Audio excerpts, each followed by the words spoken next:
Assalamualaikum warahmatullahi wabarakatuh. Ila hadrat Nabi Rasulullah Sayyidina Muhammad sallallahu alaihi wasallam wa alihi wa ashabihi wa azwajihi wa dhurriyyatihi wa ahli baitihi wa auladihi al-kiram Sayyidina Ali bin Abi Thalib thumma ila jambil anbiya wal mursalin wal awliya wasyuhada wassalihin wassahabati wa tabi'in wa khususan li hadrati hubbil awliya Syambil Qadir Jalani وخصوصا لحضرة الشيخ يحيى بن شرف الدين النووي وصل حضرة الشيخ جوهر جوال حضرة الشيخ مدى جوال حضرة الشيخ مشهد جوهري ثم إلى حضرة أرواح شيخنا وسادنا وجميع المسلمين والمسلمات والمؤمنين والمؤمنات الأحياء منهم والأموات ثم إلى جميع من حضر في هذا المجلس المبارك وأصولهم وفروعهم ورجالهم جعلنا الله وإياهم من أهل السعادة والسلامة والعافية في الدين والدنيا والآخرة وسلمنا وإياهم من آفات الدنيا وعذاب الآخرة أجمعين شيء لله لنا ولهم الفاتحة. أعوذ بالله من الشيطان الرجيم بسم الله الرحمن الرحيم الحمد لله رب العالمين الرحمن الرحيم مالك يوم الدين اهدنا الصراط المستقيم صراط الذين أنعمت عليهم غير المغضوب عليهم ولا الضالين آمين.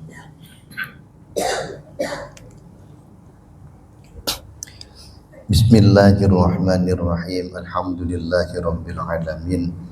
Allahumma salli wa sallim wa barik ala sayyidina Muhammad wa alihi wa ashabihi ajma'in.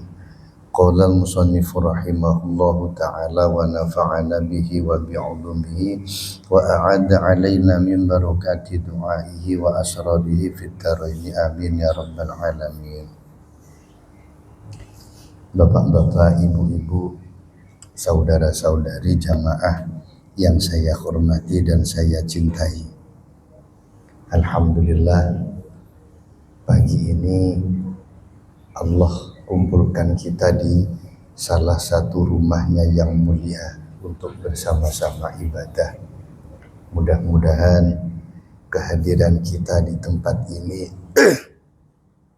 dan segala apa yang kita lakukan di tempat ini dicatat oleh Allah sebagai amal soleh, amal ibadah, bisa menjadi wasilah turunnya rahmat, ridho, barokah, ma'unah dan maghfirah Allah untuk kita semua. Amin.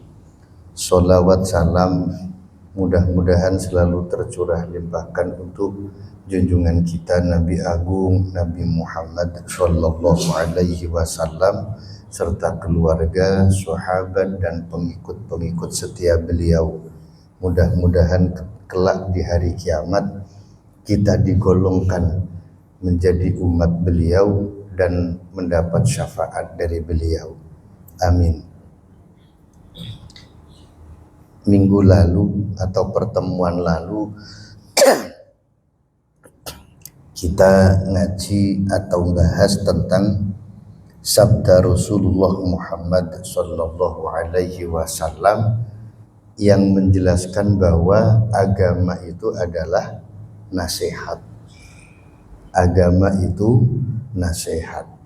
Nasihat itu artinya sesuatu yang menjadikan baik, itu nasihat. Jadi nasihat itu sesuatu yang menjadikan kebaikan, itu nasihat. Maka orang yang memberi nasihat berarti orang yang menghendaki baik. Kalau ada orang menasihati kita, berarti orang ini menghendaki kita menjadi baik. Nah, nasihat itu milik 5 orang, ya, atau milik 5. Kemarin milik Allah, kitab Allah, para nabi, para imam atau ulama, dan milik umumnya sesama orang Islam. Maka artinya Yang kelima ini kita harus bersikap baik dan menjalin hubungan baik terhadap sesama orang Islam supaya kita mendapatkan nasihat, mendapatkan kebaikan dari beliau semua. Maka dalam salah satu hadis Rasulullah Muhammad sallallahu alaihi wasallam bersabda, "Idza aradallahu bil 'abdi khairan saqa ilaihi may yuzakkiruhu idza ghafila wa idza arada bihi syarran saqa ilaihi jalisun su'un yanhahu 'anil akhdhi bil mau'izah." Rasulullah bersabda, "Idza aradallahu bil 'abdi khairan." Ketika Allah menghendaki seorang hamba itu menjadi baik, atau ketika Allah menghendaki kebaikan, menginginkan kebaikan terhadap salah satu hambanya, saqa ilaihi mayyudzakiruhu, maka Allah akan mengirimkan orang untuk mengingatkan dia, menyadarkan dia idza ghafila, ketika dia lupa. Jadi kita ini bisa introspeksi, Pak. Kita bisa menghitung-hitung diri. Kira-kira kita ini termasuk orang yang oleh Allah dikehendaki jadi orang baik atau sebaliknya. Kita ini termasuk orang-orang yang Allah inginkan kebaikan untuk kita apa bukan? Tandanya itu, kalau kita ini sedang dalam keadaan lupa dari agama, malas melaksanakan syariat, lupa dari kebaikan dan seterusnya, kok Allah kirimkan orang yang mengingatkan kita agar kita mau istiqomah dalam kebaikan, istiqomah taat ibadah, istiqomah melaksanakan syariat agama. Berarti kita ini termasuk orang-orang yang dikehendaki baik oleh Allah. Oke. Bulan Ramadan kok kita ini pengennya nggak puasa, Pak. Tiba-tiba ada orang yang mengingatkan kita, Mas, Ramadan masa nggak puasa? Insya Allah kita termasuk orang yang oleh Allah dikehendaki baik. Setiap kali kita mau berbuat jelek, kok ada yang menyadarkan kita, akhirnya nggak jadi berbuat jelek. Insya Allah kita termasuk orang yang dikehendaki baik oleh Allah, atau Allah menginginkan kebaikan untuk kita. Makanya di bulan Ramadan ini, mari semangatlah kita untuk ibadah, semangatlah kita untuk berbuat baik, semangatlah kita untuk datang ke tempat-tempat baik, termasuk majelis ilmi seperti ini, Pak, ya. Kan majelis ilmi ini tempat dikajinya ilmunya Allah, ini tempat baik. Saya pernah baca hadis, man hadara majlisal ilmi fi Ramadan kataballahu lahu bi kulli qadamin ibadata sanah. Kalau ada orang hadir di majelis ilmu, kalau ada orang hadir di majelis ilmu di bulan Ramadan, hadir saja, Pak, datang saja. Kalau ada orang datang di majelis ilmu di bulan Ramadan, maka Allah akan tulis untuknya pahala setiap satu langkah, pahala ibadah 1 tahun. Jenengan datang dari rumah ke sini, kalau jalan kaki kira-kira berapa langkah? Tinggal mengkalikan, ya.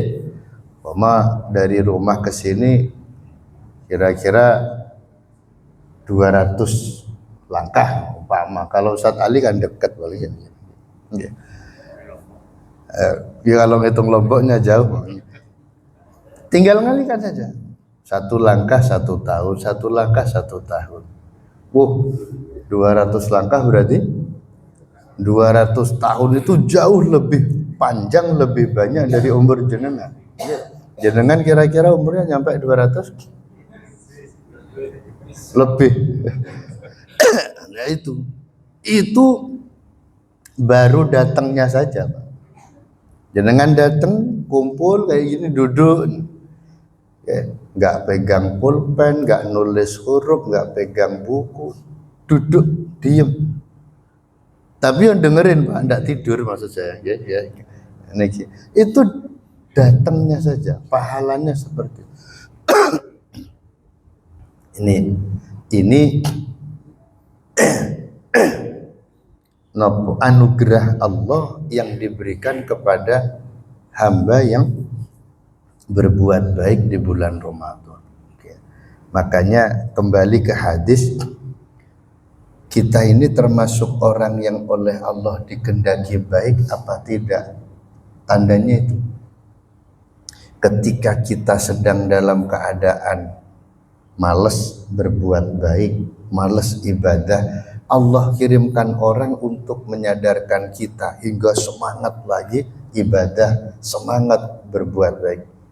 Berarti kita termasuk orang yang oleh Allah dikehendaki baik. Sebaliknya kata Rasul bersabda, wa idza arada bihi syarron, dan ketika Allah menginginkan hamba itu jadi jelek atau menginginkan kejelekan kepada hambanya, saqo ilaihi jalisun su'un, maka Allah akan kirimkan dia teman yang jelek. Teman yang jelek, yanhahu anil akhdi bil mau'idhah, yang mencegah dia untuk mengambil nasihat, yang melarang dia, menghalang-halangi dia untuk mencari dan mengambil nasihat. Kita ini kalau pengen datang ke masjid, kok selalu ada teman yang mengajak jauh dari masjid. Kok kita ikut dia? Oh, alamat kita oleh Allah dikehendaki jelek oleh Allah, ya. Berarti kita oleh Allah dikehendaki jelek. Naudzubillah. Pengennya datang ke majelis ilmu, tapi selalu setiap mau berangkat ada teman yang ngajak ke majelis lain, majelis maksiat. Nah, ini majelis bola-bola, majelis sabung ayam, kan majelis itu, Pak. Ini tanda bahwa Allah menginginkan kejelekan. Jadi artinya apa? Kita ini kalau bisa, Pak, Bu, jadikan apa yang kita lihat sebagai nasihat. Jadikan apa yang kita lalui, kita alami sebagai mau'idhah, sebagai nasihat. Ambil hikmahnya. Nggih. Saya pernah lihat orang kalau bahasa di rumah saya itu andukan doro, Pak. Burung dara yang dilepas terus ada ceweknya itu lagi. Nah, itu kan datang. Saya pernah lihat itu. Saya belajar, berusaha untuk ngambil hikmah. Karena ramai sekali waktu itu di pinggir jalan, ramai, ada kok banyak orang. Saya berhenti ya. Ternyata adu itu doro anduan, apa bahasa Indonesianya? Dan iya, balapan burung dara itu komprang. Nah, itu Burung dara itu Pak, lakinya, cowoknya, jantannya itu dibawa ke tempat jauh, mungkin 1 kilo atau mungkin lebih. Ketika dilepas, kan yang dipegang tangannya pemilik itu kan yang cewek ya. Wah, itu banyak, ada kurang lebih di atas 10 burung dara cewek itu, betina ya. Itu yang jantan Pak, yang jantan sejauh apapun dia terbang cepat. Yes. Anehnya burung dara jantan ini nggak salah hinggap di ceweknya. Ya, apa ada yang salah kira-kira? Nggak ada kan? Nggak ada. Pama burung dara di sana yang jantan, yang cewek di sini.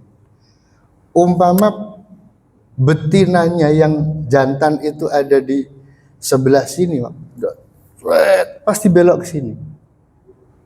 Pasti belok ke betinanya. Terbang yang betina di sana, pasti nyarek sana.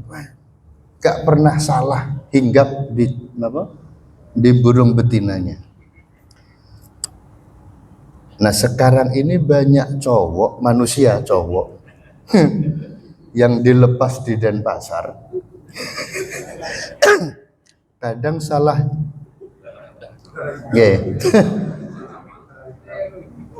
Ini guyu-guyu lo curiga itu kan mau itu Pak nasihat ya. Ternyata kita ini kadang lebih pinteran burung daripada kita. Kadang manusia dilepas di sanur lali ya, lupa sama yang di rumah. Niki. Begitu terbang, menceloknya itu hinggapnya enggak ke istrinya tapi ke ya ini Pak. Makanya monggo jadikan apa yang kita lihat sebagai mauidhah, usahakan apa yang kita alami atau maaf yang dialami orang lain jadikan sebagai mauidhah, sebagai nasihat. Itu insya Allah kita akan mendapatkan banyak hikmah dan akan mendapatkan banyak nasihat yang akan membuat kita insya Allah lebih baik dari sebelumnya. Sering datang ke tempat baik, sering berkumpul bergaul dengan orang-orang baik, insya Allah akan membuat kita jadi baik. Makanya saya kan pernah bilang Pak, kita ini walaupun bukan dagang minyak wangi, asal mau kumpul, bergaul dan dekat dengan dagang minyak wangi, insya Allah bau wangi. Paham ya? Paham ya? Apa? Ya pokoknya begitulah ya. Kita ini kalau dekat-dekat dengan orang baik, maaf meskipun kita ini bukan orang baik, kalau istiqomah bergaul dengan orang baik, lama-lama insya Allah akan ketularan baik. Kita ini meskipun tidak pernah mondok di pesantren, tidak pernah nyantri, kalau sering bergaul, berkumpul dengan santri, insya Allah ya mampu. Bukan santri mampu Pak ya, mampu santri ya.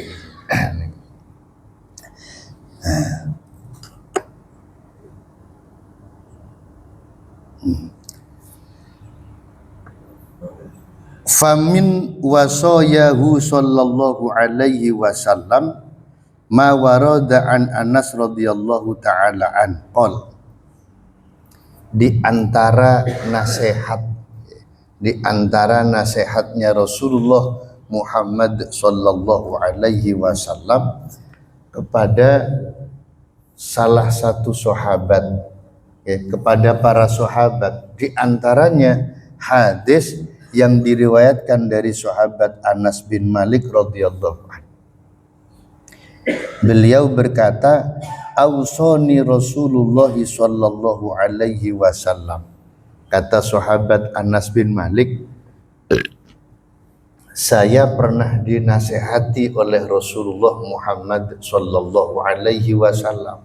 Saya pernah diwasiati Rasulullah, Faqala li, beliau berkata kepadaku, asbigil wudu'a yazid fi umrika wasallim ala man laqaita takthur hasanatuka wa idza dakhalta ala ahli baitika fasallim yakthur khairu baitika wa sholli sholatad duha fa innaha sholatul awwabina qablaka warhamis shogir wa waqiril kabir.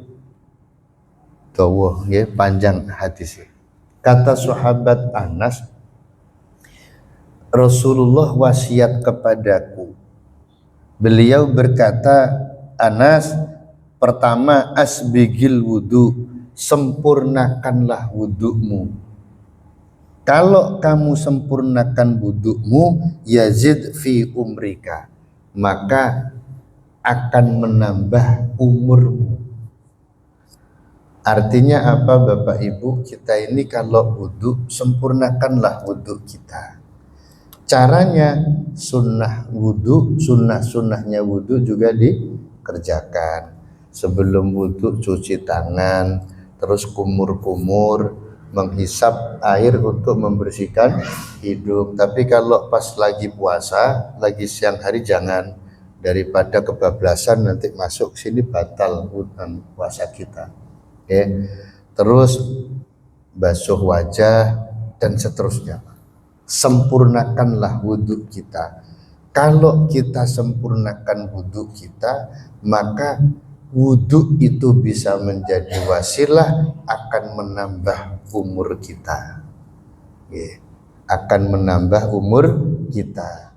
Ini ulama ikhtilaf, yang tambah itu umurnya, apa yang tambah barokah umur, atau dua-duanya. Ada ulama berpendapat yang bertambah itu umurnya.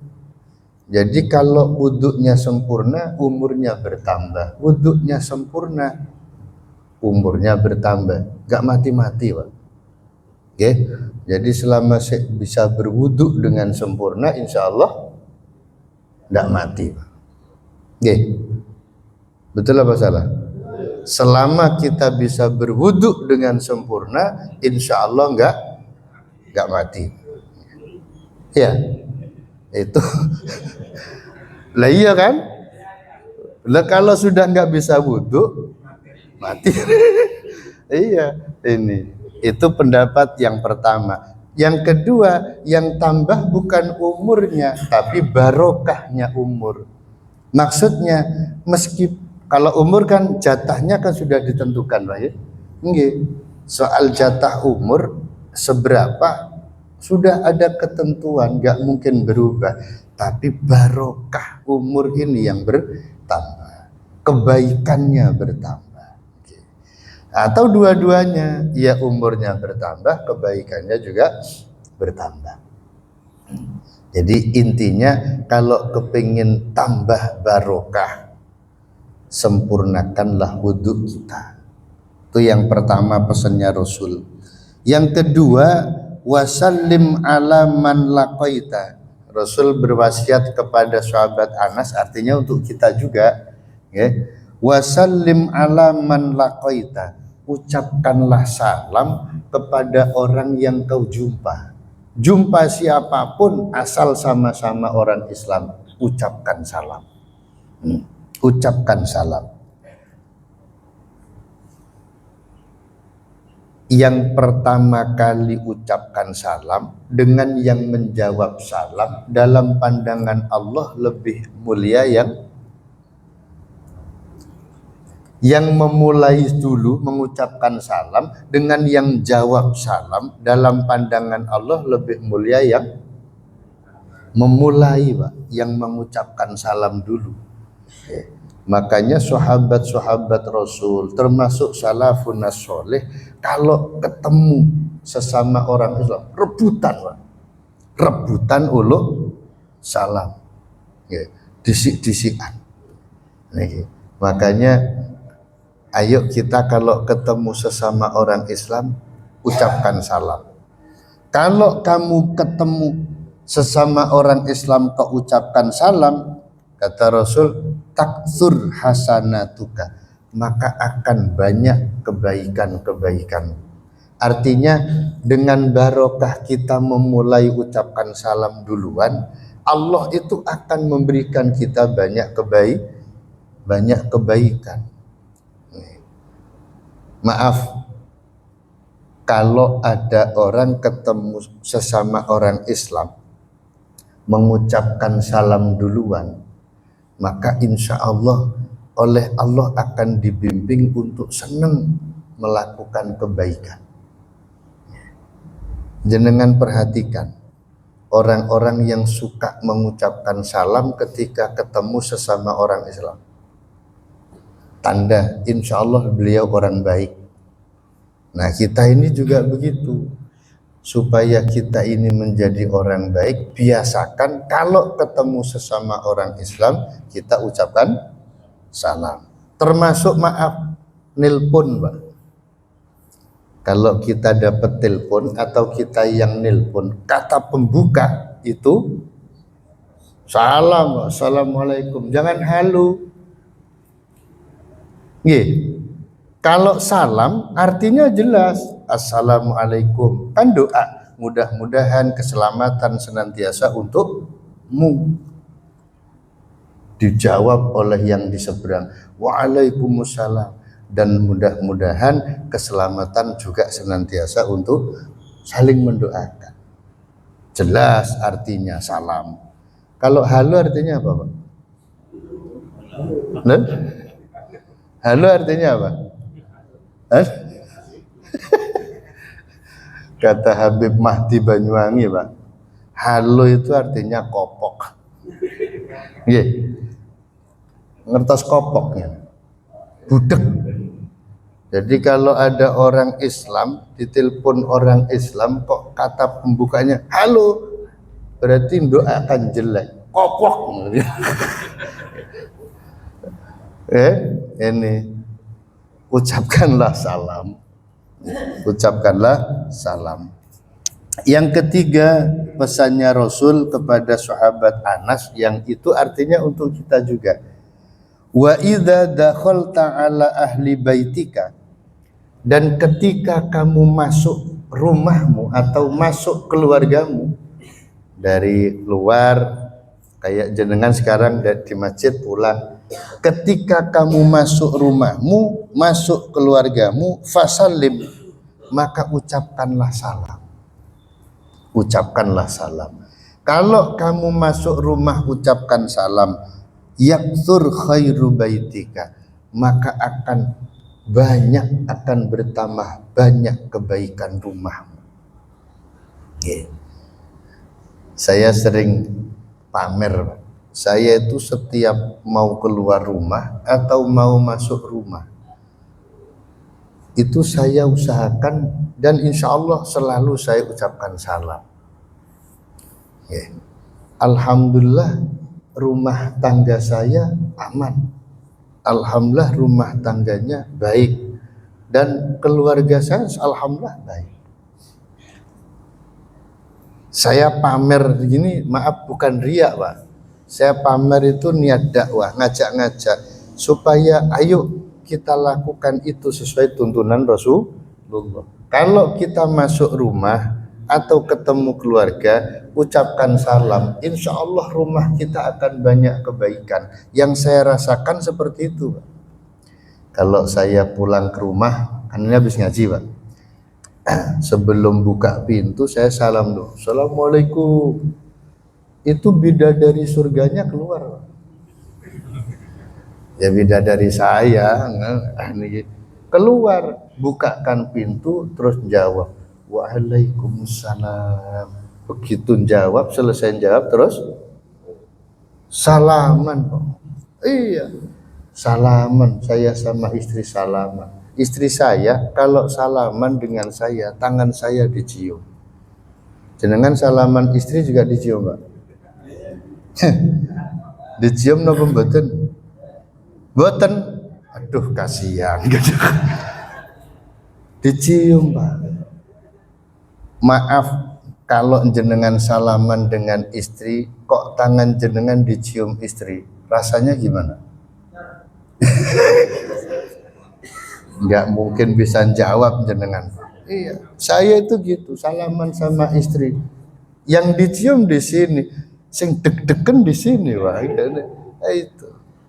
Ini makanya Rasul bersabda, kalau kamu masuk rumahmu, idza dakhalta ahla baitika, ketika kamu masuk rumahmu, ketemu keluargamu, fasallim, ucapkan salam.